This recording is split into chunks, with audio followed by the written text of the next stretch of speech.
Viral voice অনেক troll করতেছেন।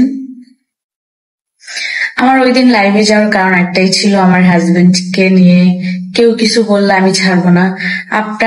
আমার জায়গায় আপনারা থাকলে সেম কাজটাই করতেন। কারণ আমার হাজবেন্ডকে কেউ কিছু বলে যাবে আমি ছেড়ে দিব, তা তো হয় না, তাই না?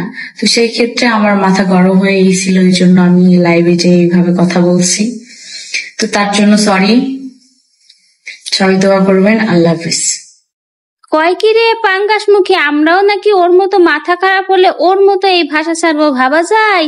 নিজেকেও ভাবে কি, ও ভাবে কি ওর মতো মনে হয় সবাই? না রে ভাই, আমাদের মাথা খারাপ হয়ে গেল তোমার মতো এরকম পাকা চোপ আমরা কখনোই ছাড়বো না, কারণ তোমার কোয়ালিটি আর আমাদের কোয়ালিটি সম্পূর্ণই আলাদা। তুমি যে কোন নিম্ন শ্রেণী থেকে বিলং করো সেটা তো আমরা সবাই বুঝে গেছি। তুমি তো সকলের চাপের মুখে এসে এবার শেষমেশ আখির কাছে ক্ষমা চাইলে, না হলে তোমার মতো যে পাকা মাল এত সহজে কি আখির কাছে ক্ষমা চায়? ভালো কথা, ওর নাকি ওর বরকে নিয়ে আখি কি বলেছে তাই তুই মাথা খারাপ হয়ে গেছে। আখি তোর বরকে নিয়ে কি এমন বলেছে? যা ঠিক তাই বলেছে, কারণ তোমার বর ধোয়া তুলসী পাতা না যে তোমার বরকে কেউ কিছু বলতে পারবে না। তোমার বর কি তা তো দুদিন অন্তর অন্তর লাইভে এসেই দেখা যায়, ডেট ওভার মাল খেয়ে এসে ব্যাক ব্যাক ব্যাক ব্যাক করে। আর তোর মাথা কি শুধু আজকেই খারাপ হয়েছে? কিছুদিন আগেও তুই লাইভে এসে আখিকে ভরে দিয়েছিলি, সেদিন তোর মাথায় কি এসেছিল? 2 দিন অন্তর কি তোর মাথায় পোকা নাড়া দে? মানে করতে হবে কি, মানুষের এই চপের মুখে পড়ে শেষমেশ ক্ষমা চাইলো। মেয়ে লোক কিন্তু সাংঘাতিক চালাক।